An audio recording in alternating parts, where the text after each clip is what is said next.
Welcome, everybody, to another Spotlight episode with Ben. I'm Ben Rogers, your host with Performance Medicine Audio, and today I have such a special guest. I met her about 15 minutes ago, but my whole family knows her from long history, and in fact, you'll learn a little bit about that as we get the conversation going. But I'm with Carolynn Anderson. She's a licensed massage therapist and a certified medical massage practitioner. And Carolynn, why don't you just kind of talk a little bit about what it is that you do for the listeners out there who don't know what a licensed massage therapist does, or even the difference between a licensed massage therapist and a certified medical massage practitioner. Thank you very much, Ben. It's great to be here, and I've had a really good day. I enjoy what I do so much. I am a massage therapist, like you said. When people come to me, it's often with specific problems that they have: frozen shoulder, plantar fasciitis, carpal tunnel, say. And so I test them, I talk with them in an interview, and then we I follow a specific protocol to resolve or greatly relieve their problems. You know, one thing I've learned as I've, done some research on massage is, it can be so great for pain. Like you said, with frozen shoulder, plantar fasciitis, Dr. Rogers says so often people come to him for one of two reasons, and pain being one of them. And I know he's worked closely with you. What have you noticed in the patients that you've seen in regards to the type of pain that they're going through? Is it generally, start in an area and then go to a different spot? You mentioned your feet, and I'm fascinated with what our topic is going to be about today. But what have you noticed with just the types of pain that you see patients coming in for in regards to massage therapy?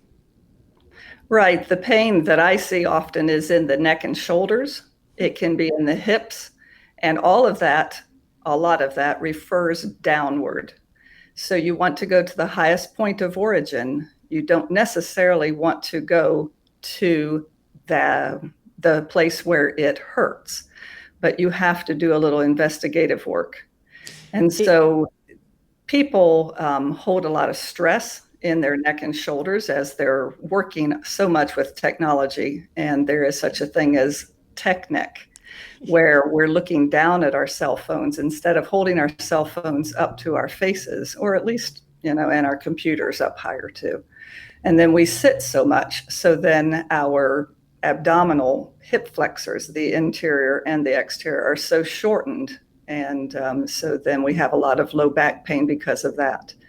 And do you think that has to do with, like you said, the nature of most of our jobs being in a desk, sitting down, and then, with the stress, does that kind of create this, storm or like a cycle that's going to just lead to neck pain and stuff of that nature? It certainly can. And not only neck pain, but headaches also. It can cause a whole lot of problems. And then emotional pain that we don't deal with very well. We repress and suppress and stuff down. We don't breathe deeply enough. We're most of us shallow breathers. And how about the water that we don't drink, and instead we're drinking sodas, and all of this has to do with how we do feel or don't feel. Yeah, it's just super interesting. Everything that you just said there, I can see how they would have an effect on each other. Like it's like building blocks almost in terms of just creating pain. And it seems like it can start with stress, and then it can go to, the way we're sitting. For the listeners out there who want a little insight, before we started recording, Carolynn was getting on me about my posture. And I have to say, and I expected it because I knew who I was talking to. So I expected to get a little feedback on my posture during our conversation. But have you for the people out there who do feel stressed and they can feel that tension in their necks and they know that they're sitting down all day, do you have any just a couple practical tips for those guys, those girls, those women, those men, who are in those types of situations? Absolutely. Motion is lotion to our joints. So we do have to get up out of our chairs and walk around, breathe. If you can't get out of your chair, then just take a breather, just a couple minutes, and take some deep breaths from the abdomen, not necessarily the chest. Mm-hmm.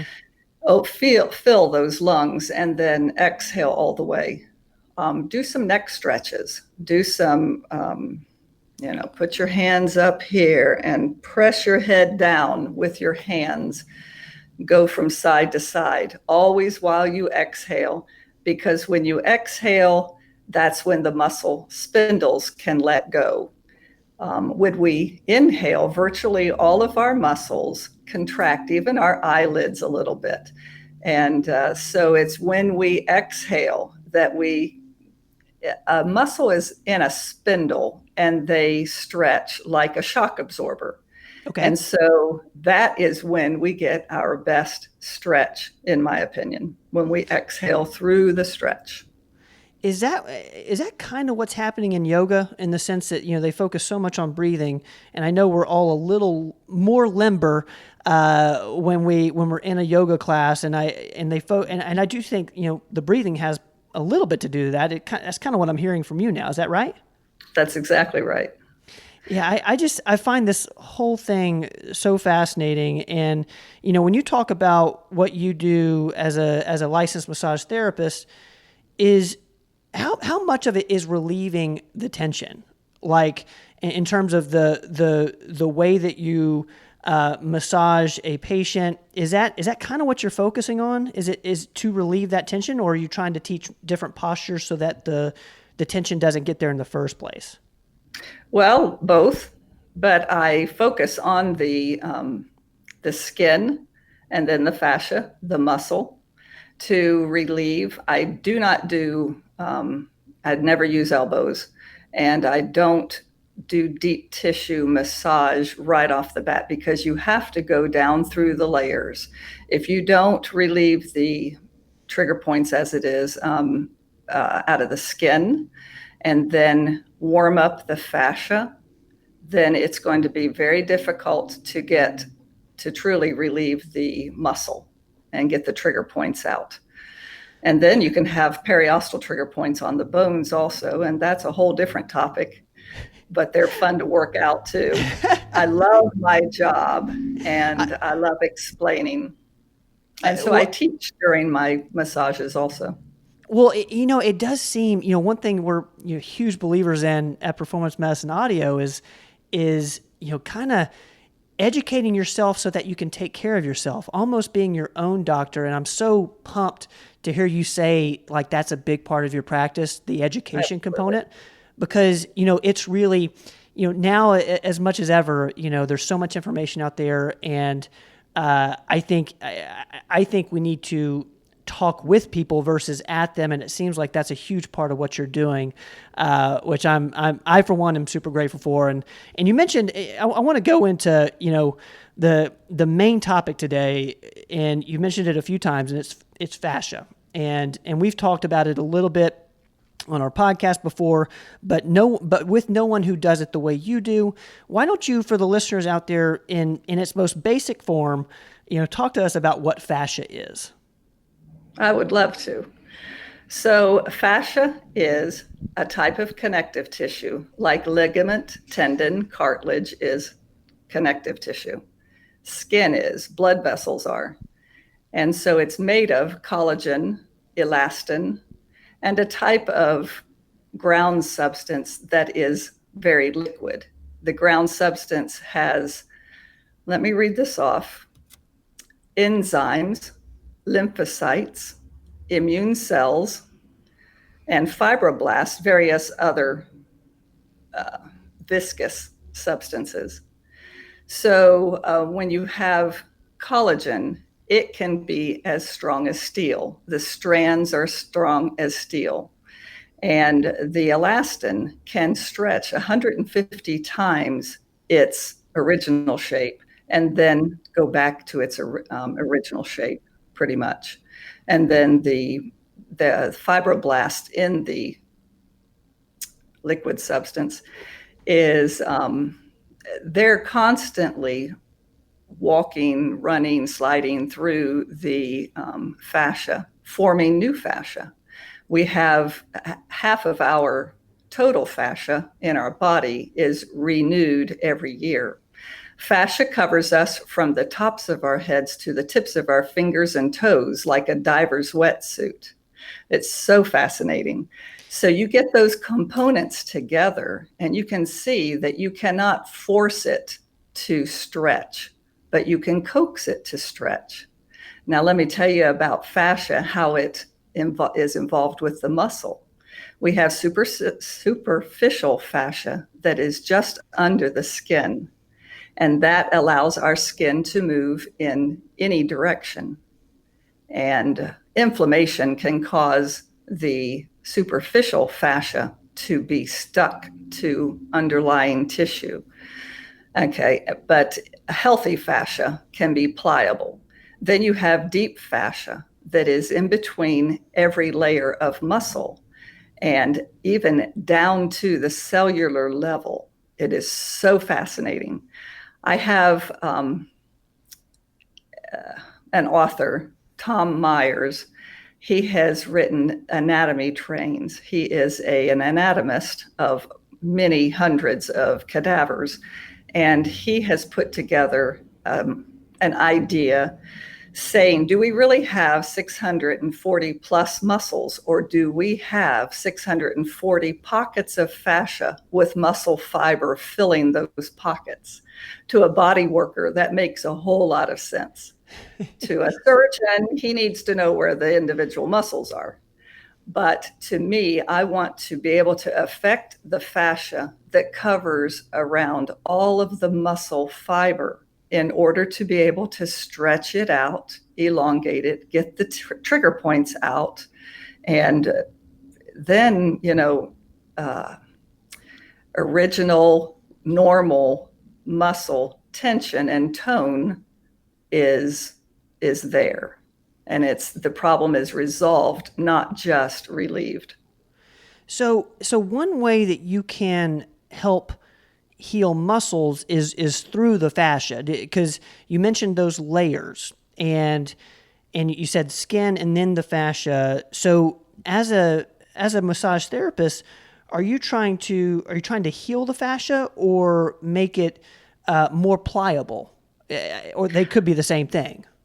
Right. I cannot affect the muscle without positively affecting the fascia.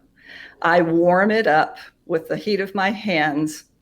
I spread it out. There is a technique that I do on the back of a client when I first start, and I start slowly from the neck and go down the back, spreading my hands down as I go. And that's called ironing the fascia.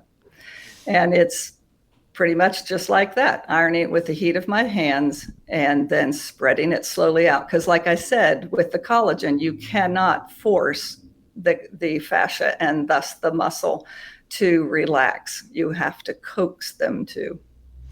Do you, as patients, would we know if we had a fascia problem, or do you think we know we have maybe a muscle problem, and one of the ways that we can heal that muscle problem is through the fascia? It seems kind of difficult to know, if there's something off with my fascia. I know it's probably an ignorant question, but is that not a great question? Is that kind of in line though with the way you're talking? Yes, sir. It certainly is. And I think the whole medical world would be wise to recognize the fascia as a system. And there is research ongoing now recognizing it as a system, and its involvement in our body, just because perhaps we don't know what it's for or why it's there. And anatomists for centuries have just cut it away and said, let's get to the good part, the muscle. Well, they're disregarding part of something that's very important for us to have. So I am very definitely conscious of affecting with intention the fascia as I massage.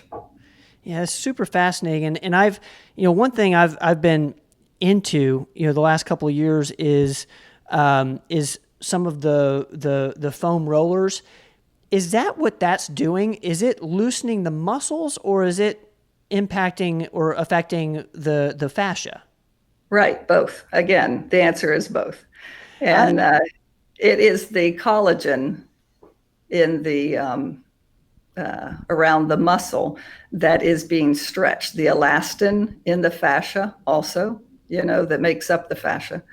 And all of that is being positively affected.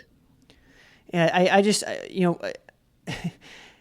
I used to play tennis and still do, just not as much. And I think you could argue, from an athlete's perspective, that loosening up the fascia is more important than stretching, almost, in terms of injury prevention, which to me is like it's flip flop from the way I thought about stretching before, doing some sort of activity.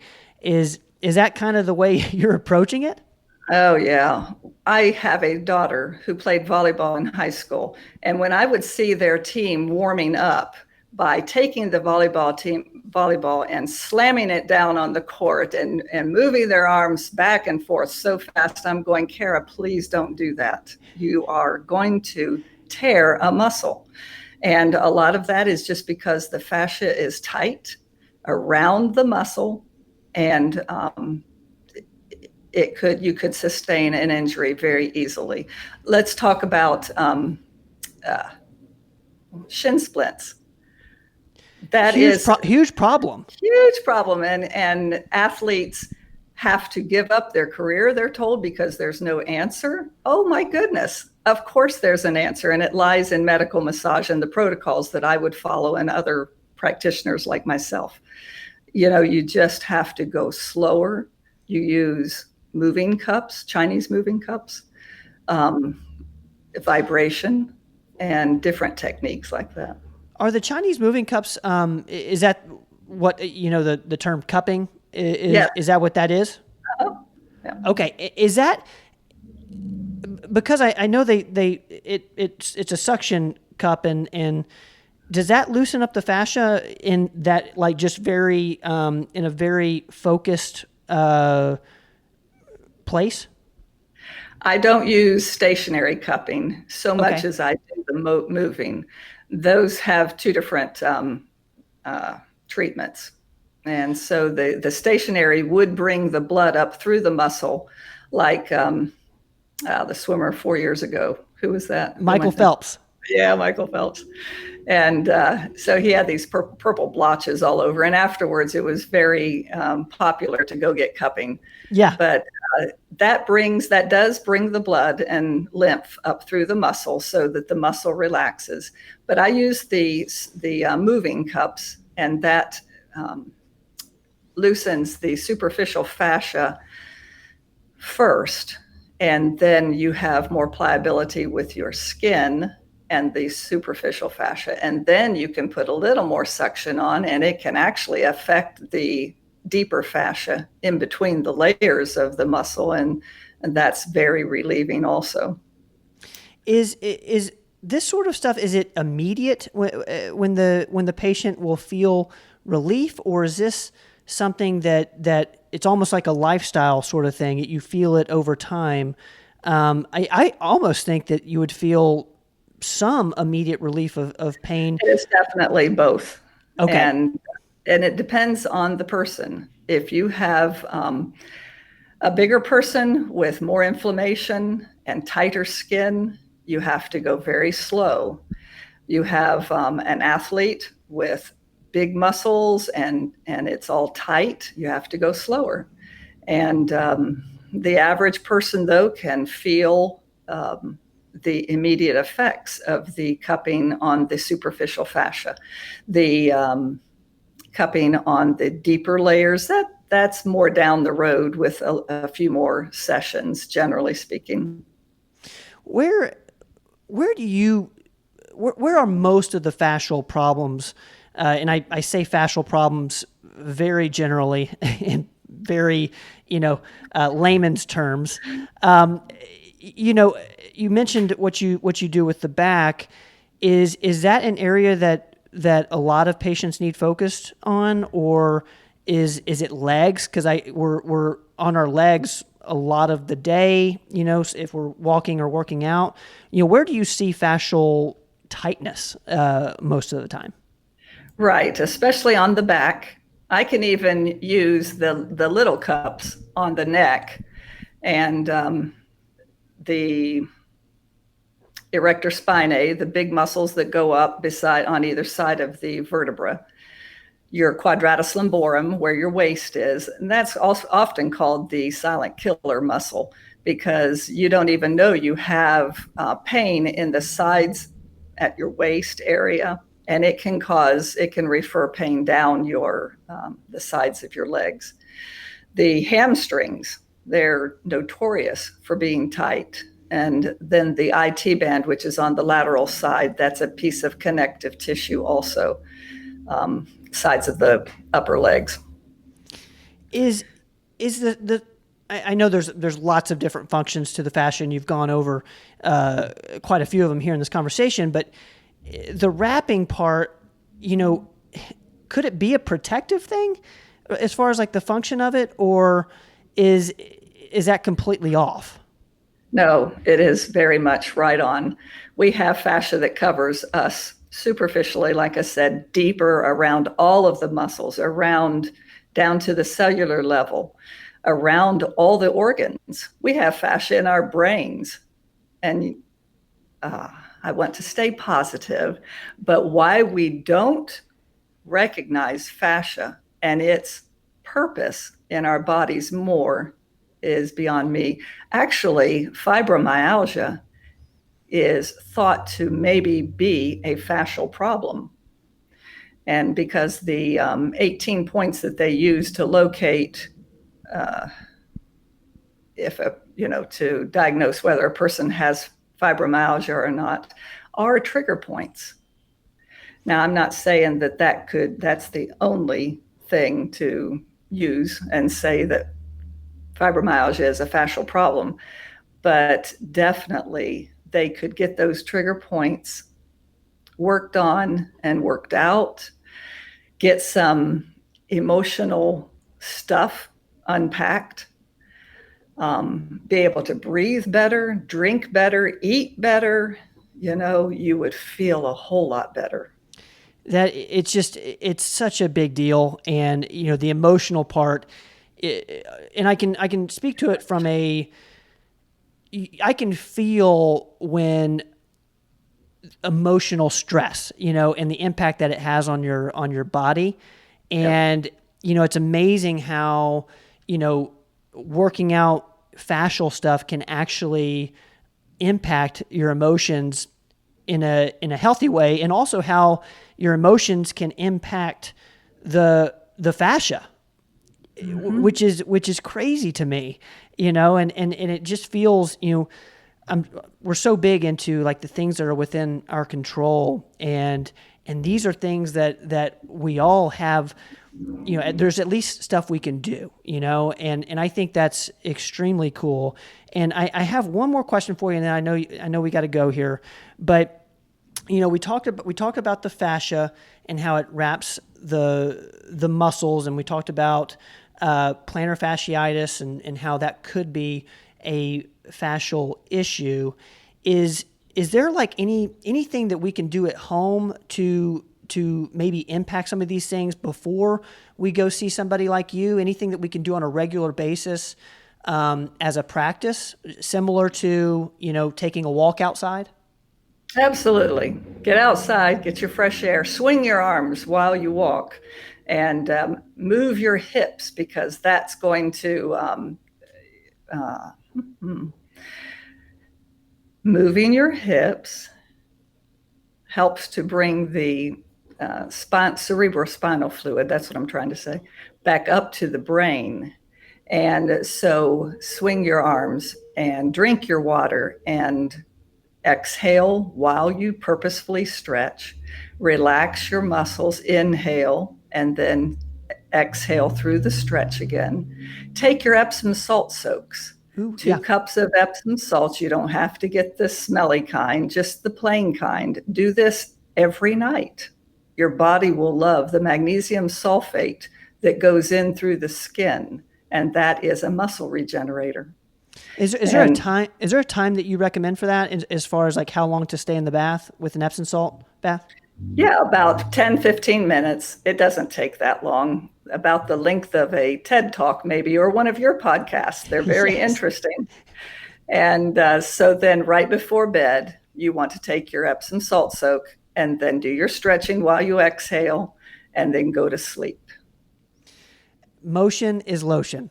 You got it. That is going to stick with me the rest of this holiday weekend. And Carolynn Anderson, I can't tell you how much I appreciate you coming on the show and talking to us in a way that we haven't heard it. You know, fascia is, I think, becoming more and more mainstream now, and myself included, and our listeners are hearing it, but we don't quite understand it yet. And I just appreciate you coming on and explaining it to us in a way that we can, that's super practical and things that we can do right now to impact, our fascia in a healthy way. Carolynn, where can people find you? Where are you located? Tell us a little bit about your practice before we sign off here.